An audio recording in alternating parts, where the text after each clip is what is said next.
പിതാവിന്റെയും പുത്രന്റെയും പരിശുദ്ധാത്മാവിന്റെയും നാമത്തിൽ ആമേൻ. അമ്മേ പരിശുദ്ധമേ, അമ്മേ പരിശുദ്ധമേ, ദൈവമാതാവേ, കൃപാസനത്തിലൂടെ ഞങ്ങൾക്കും ഞങ്ങളുടെ ദേശത്തിനും അമ്മ മധ്യസ്ഥം തേടി തന്ന എല്ലാ അനുഗ്രഹങ്ങൾക്കും കൃപകൾക്കും ഞങ്ങളിപ്പോൾ ഹൃദയം നിറഞ്ഞ നന്ദി പറയുന്നു. അമ്മേ പരിശുദ്ധമേ, അമ്മേ പരിശുദ്ധമേ, ദൈവമാതാവേ, 2004 ഡിസംബർ 7 ഉച്ചകഴിഞ്ഞ് 2:30 കൃപാസനത്തിൽ സംഭവിച്ച അമ്മയുടെ പ്രത്യക്ഷപ്പെടലിനെ കുറിച്ച് തിരുസഭയ്ക്ക് സമർപ്പിച്ചിരിക്കുന്ന പഠനരേഖകളുടെ മേൽ സഭാത്മകമായ പഠനം ആരംഭിക്കുവാൻ ഞങ്ങൾ പ്രാർത്ഥിക്കുന്നു.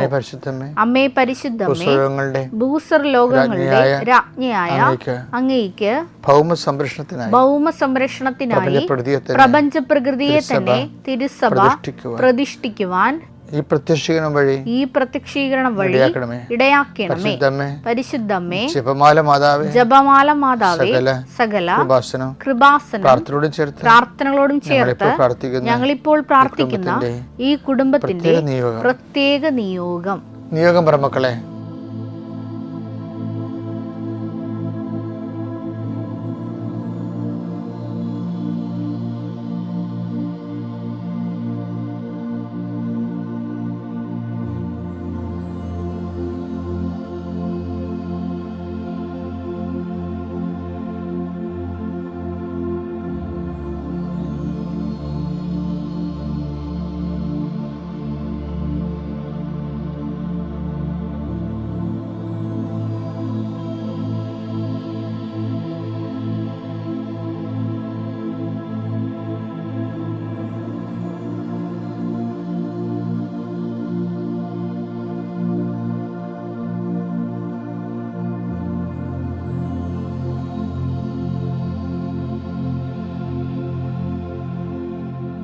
അമ്മയുടെ പ്രത്യക്ഷീകരണത്തിന്റെ ഈ അനുഗ്രഹവേളയിൽ ഞങ്ങൾക്ക് സാധിച്ചു തരുവാൻ കനിയണമേ.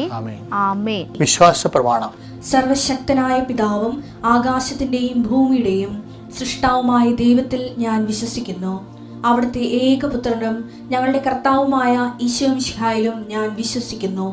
ഈ പുത്രൻ പരിശുദ്ധാത്മാവിനാൽ ഗർഭസ്ഥനായി കന്യകാമറിയത്തിൽ നിന്ന് പിറന്ന് പൊന്തിയോസ് പീലാത്തോസിന്റെ കാലത്ത് പീഡകൾ സഹിച്ച് കുരിശിൽ തറയ്ക്കപ്പെട്ട് മരിച്ച് അടക്കപ്പെട്ട് പാതാളങ്ങളിൽ ഇറങ്ങി മരിച്ചവരുടെ ഇടയിൽ നിന്ന് 3-ാം നാൾ ഉയർത്ത് സ്വർഗത്തിലേക്ക് എഴുന്നള്ളി സർവശക്തിയുള്ള പിതാവായ ദൈവത്തിന്റെ വലതുഭാഗത്തിരിക്കുന്നു. അവിടെ നിന്ന് ജീവിക്കുന്നവരെയും മരിച്ചവരെയും വിധിക്കുവാൻ വരുമെന്നും ഞാൻ വിശ്വസിക്കുന്നു. പരിശുദ്ധാത്മാവിലും ഞാൻ വിശ്വസിക്കുന്നു. വിശുദ്ധ കത്തോലിക്കാ സഭയിലും പുണ്യവാന്മാരുടെ ഐക്യത്തിലും പാപങ്ങളുടെ മോചനത്തിലും ശരീരത്തിന്റെ ഉയർപ്പിലും നിത്യമായ ജീവിതത്തിലും ഞാൻ വിശ്വസിക്കുന്നു. ആമേൻ. സ്വർഗ്ഗസ്ഥനായ ഞങ്ങളുടെ പിതാവേ, അങ്ങയുടെ നാമം പൂജിതമാകണമേ. അങ്ങയുടെ രാജ്യം വരണമേ. അങ്ങയുടെ തിരുമനസ് സ്വർഗത്തിലെ പോലെ ഭൂമിയിലും ആകണമേ. അന്നു വേണ്ടുന്ന ആഹാരം ഇന്ന് ഞങ്ങൾക്ക് തരണമേ. ഞങ്ങളോട് തെറ്റ് ചെയ്യുന്നവരോട് ഞങ്ങൾ ക്ഷമിക്കുന്നത് പോലെ ഞങ്ങളുടെ തെറ്റുകൾ ഞങ്ങളോടും ക്ഷമിക്കണമേ. ഞങ്ങളെ പ്രലോഭനത്തിൽ ഉൾപ്പെടുത്തരുതേ, തിന്മയിൽ ഞങ്ങൾ രക്ഷിക്കണമേ. ആമേൻ. നന്മ നിറഞ്ഞ മറിയമേ, സ്വസ്തി. കർത്താവ് അങ്ങയുടെ കൂടെ സ്ത്രീകളിൽ അങ്ങ് അനുഗ്രഹിക്കപ്പെട്ടവളാകുന്നു. അങ്ങയുടെ ഉദരത്തിൻ ഫലമായി ഈശോ അനുഗ്രഹിക്കപ്പെട്ടവനാകുന്നു. പരിശുദ്ധ മറിയമേ, തമ്പുരാന്റെ അമ്മേ, പാപികളായ ഞങ്ങൾക്ക് വേണ്ടി ഇപ്പോഴും ഞങ്ങളുടെ മരണസമയത്തും തമ്പുരാനോട് അപേക്ഷിക്കണമേ. ആമേൻ. എൻ്റെ കർത്താവിൻ്റെ ഉന്നതമായ നാമത്തിൽ, സഭയുടെ അധികാരത്തിൽ, കുരിശടയാളത്തിൽ, ദേശത്തെ ഞാൻ മക്കളെ കർത്താവിൻ്റെ നാമത്തെ ആശീർവദിക്കുന്നു. ഈശോയെ, ഈ അതിപ്രഭാതത്തിലെ കർത്തൃത്വത്തിൽ അണഞ്ഞിരിക്കുന്ന, വിശ്വാസത്തോടെ അണഞ്ഞിരിക്കുന്ന എല്ലാവരെയും കൃപാസ്ഥാന ജീവനോടെ പ്രത്യക്ഷപ്പെട്ട പരിശുദ്ധയുടെ മാധ്യസ്ഥതയിൽ ആശീർവദിക്കുന്നു.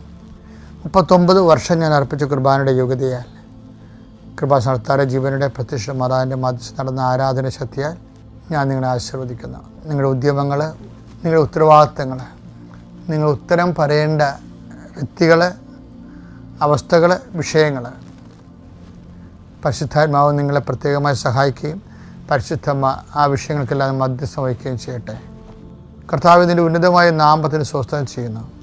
നിൻ്റെ ഇന്നത്തെ വഴികൾ, ഇന്ന് ചെയ്തു തീർക്കാനുള്ള ജോലികൾ, ഇന്ന് ചെയ്തു തീർക്കേണ്ട ഉത്തരവാദിത്തങ്ങൾ, കുടുംബത്തോടുള്ള ഉത്തരവാദിത്തങ്ങൾ, കുഞ്ഞുങ്ങളുള്ള ഉത്തരവാദിത്തങ്ങൾ, തൻ്റെ ഓഫീസിനോടുള്ള ഉത്തരവാദിത്തങ്ങൾ, തൊഴിൽ മേഖലയിൽ നിനക്കുള്ള ഉത്തരവാദിത്തങ്ങൾ നിനക്ക് ചെയ്യാൻ പറ്റുന്നില്ലെന്ന് വിചാരിച്ചുകൊണ്ട് ഇതെങ്ങനെ ചെയ്ത് തീർക്കാനാണെന്ന് വിചാരിച്ചുകൊണ്ട് വല്ലാത്ത കൊട്ടവായും വല്ലാത്ത ഉറക്കവും വല്ലാത്ത ക്ഷീണവും ഒക്കെ തോന്നി വല്ലാത്ത രീതിയിൽ വിഷമിക്കുന്നതിൻ്റെ എല്ലാ ഭാരങ്ങളെയും കർത്താവ് ഏറ്റെടുക്കട്ടെ.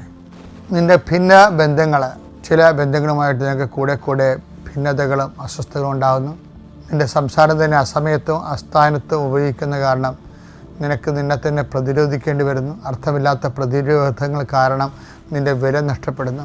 അതെല്ലാം ഒരു സുപ്രഭാതത്തിൽ ഈശോ എടുത്ത് മാറ്റുകയും പരിശുദ്ധ അമ്മ നിന്നെ സന്ധിക്കുകയും നിന്നെ മുമ്പത്തേക്കാളും മഹത്വത്തിൽ നിൻ്റെ ഇടങ്ങളിൽ പ്രതിഷ്ഠിക്കപ്പെടുകയും ചെയ്യട്ടെ. കൊടുത്തു തീർക്കേണ്ട സാമ്പത്തിക കടങ്ങൾ പരിഹരിക്കാൻ പുതിയ മാർഗ്ഗങ്ങൾ കർത്താവ് നിന്നെ കാണിച്ചു തരട്ടെ. 39 വർഷം ഞാൻ അർപ്പിച്ച കൃപാന്റെ യോഗ്യതയാൽ കൃപാസ്ഥാന ജീവനോടെ പ്രത്യക്ഷപ്പെട്ട പരിശുദ്ധയുടെ മാധ്യസ്ഥത്താൽ നിൻ്റെ കുഞ്ഞുങ്ങൾ പോകുന്നിടത്ത് അവരുദ്ദേശിക്കുന്ന കാര്യങ്ങൾ ദൈവത്തിൻ്റെ കൃപയിൽ നടക്കാനും നിൻ്റെ കുഞ്ഞുങ്ങൾ നിനക്ക് ആത്മീയമായിട്ട് നഷ്ടപ്പെടാതിരിക്കാനും ദൈവത്തിൻ്റെ ചൈതന്യം അവരിൽ നിന്ന് വിട്ടൊഴിഞ്ഞു പോകാതിരിക്കാനും കർത്താവിൻ്റെ തിരുരത്വം മുദ്ര വെച്ചുകൊണ്ട് പ്രാർത്ഥിക്കുന്നു. കർത്താവ് നിൻ്റെ ഉന്നതമായ നാമത്തിന് സ്വസ്ഥം ചെയ്യുന്നു. സഭയുടെ അധികാരം, സഭയുടെ സാന്നിധ്യം നീ വ്യക്തമാക്കണമെന്ന് പ്രാർത്ഥിക്കുന്നു. പെൻഡിങ് ആയിട്ടുള്ള കേസുകൾ കുറേ നാളുകളായിട്ട് മറന്നുപോലും പോലും ഉത്തരവാദിത്തങ്ങളുണ്ട്. എന്നിപ്പോൾ കേൾക്കുമ്പോൾ സോറി ഞാൻ ചെയ്തു തരാമെന്നൊക്കെ പറഞ്ഞുകൊണ്ട് പട്ടാങ്ങി പറയുന്ന അവസ്ഥകൾ, നിനക്ക് താല്പര്യമില്ലാത്തത് കൊണ്ട് മറന്നു പോയതാണ്, നിനക്ക് ചെയ്യാൻ പറ്റാത്തത് കൊണ്ട് നീ അത് ഒഴിവാക്കിയതാണ്. അവസാനം സ്വാഭാവികമായി നിൻ്റെ മനസ്സും അത് മറന്നുപോയി. പക്ഷെ ചെയ്യാതെ മുന്നോട്ട് പോകാൻ പറ്റത്തില്ല. അങ്ങനെയുള്ള വിഷയങ്ങൾ നിനക്ക് മേൽഗതിക്ക് ഉപകരിക്കാൻ നിലവിലുള്ള തടസ്സങ്ങളെ ബന്ധിക്കുന്നു. 5 കാര്യങ്ങളെക്കുറിച്ച് നീ വല്ലാതെ വിഷമിക്കുന്ന വ്യക്തിയെ കാണിച്ചു തരുന്നുണ്ട്.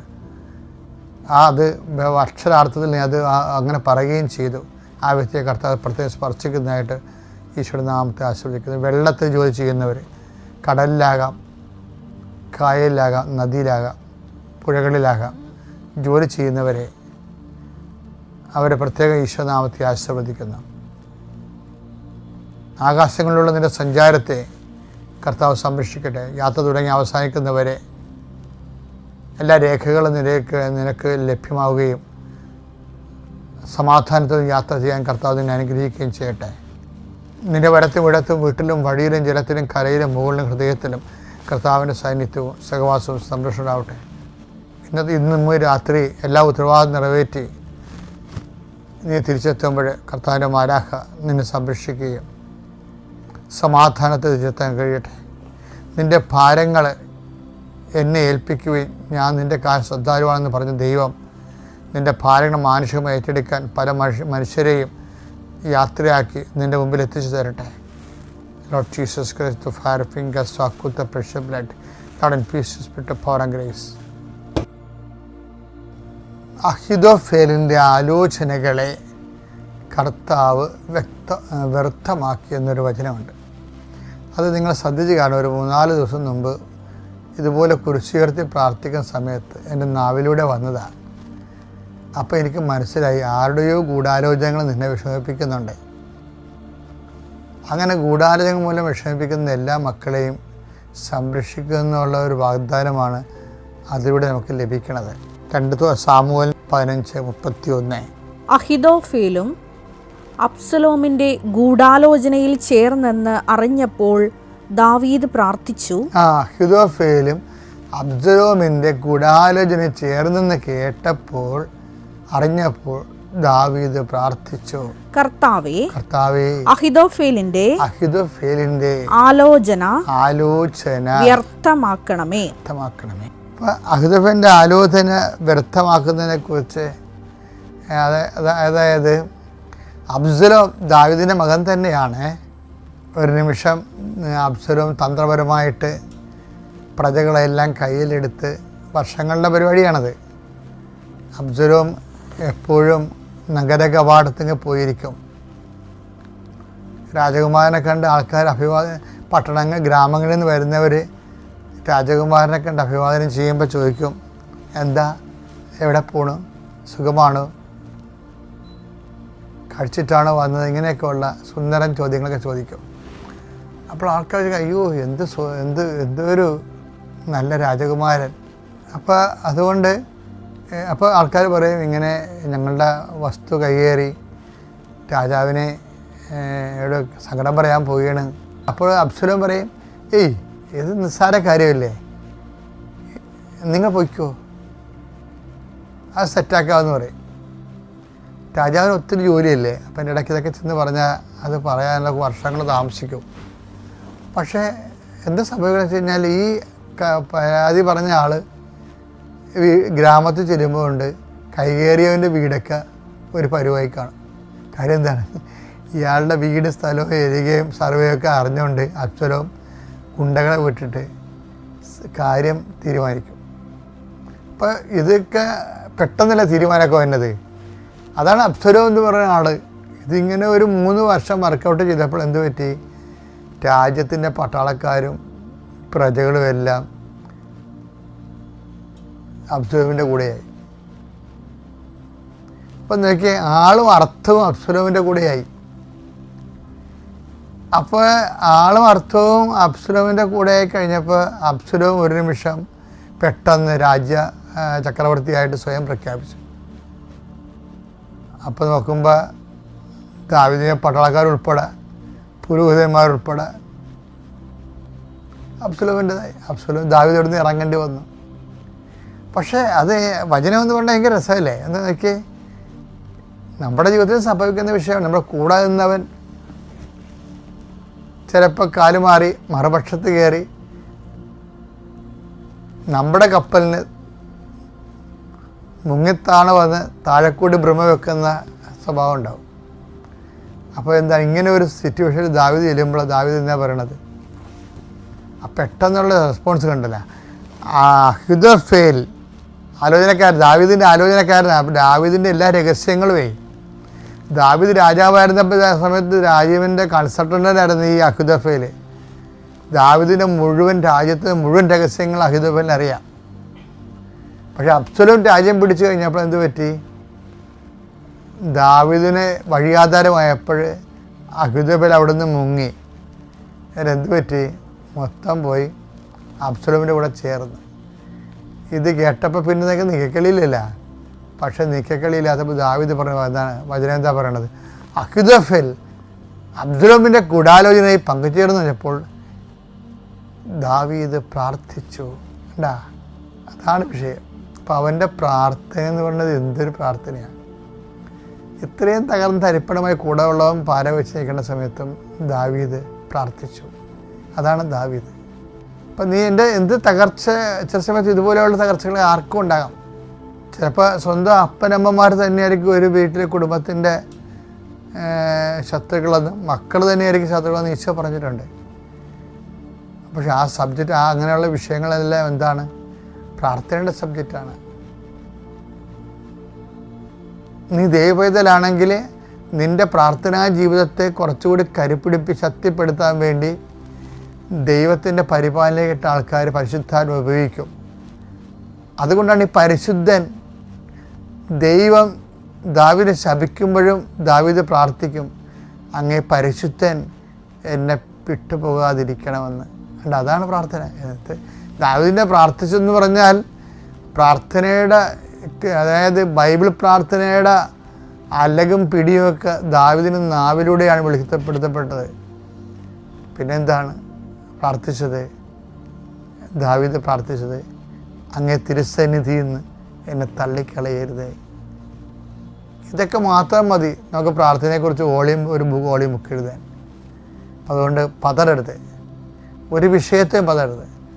അതിപ്പോൾ ഈ വിഷയമല്ല മാത്രമല്ല, നിൻ്റെ സർട്ടിഫിക്കറ്റ് തരുന്നില്ലെന്ന് വിചാരിച്ചോ എൻ്റെ യൂണിവേഴ്സിറ്റി, കാരണം കൊണ്ട് നിനക്ക് പൈസ അടച്ചിട്ടില്ല, അല്ലെങ്കിൽ നിനക്ക് അവിടെ പഠിക്കാൻ കൃത്യസമയത്ത് ഫീസ് അടക്കാൻ ഒത്തില്ല, എന്തെങ്കിലും ആകട്ടെ, എന്തോ ആയിക്കോട്ടെ. ചിലപ്പോൾ ഏജൻറ്റ് നിന്നെ പറ്റിക്കും, 8 ലക്ഷം മേടിച്ചിട്ട് പോകും. പിന്നെ അറിയണം അവൻ പോലീസിൽ പിടിച്ചെന്ന്, ഫ്രോഡായിരുന്നു അറിയുന്നു. ഇതൊക്കെ അറിയുമ്പോൾ ഫസ്റ്റ് റെസ്പോൺസ് പ്രാർത്ഥനയായിരിക്കണം. അങ്ങനെ കാലം കഴിവേറി മുടിഞ്ഞു പോകുമെന്നൊക്കെ പറയരുത്. അതൊരു കഥയില്ല. അതാർക്കും പറയാം, ദൈവത്തെ അറിയാത്ത ആർക്കും പറയാം. അതുകൊണ്ട് ഇങ്ങനെയുള്ള അനുഭവങ്ങളെല്ലാം ബൈബിളിലുള്ളത്, ആ അനുഭവങ്ങളുടെ മുമ്പിൽ നമ്മളെന്ത് നിലപാട് സ്വീകരിക്കണമെന്നാണ്. ഓക്കെ അല്ലേ? Thank you.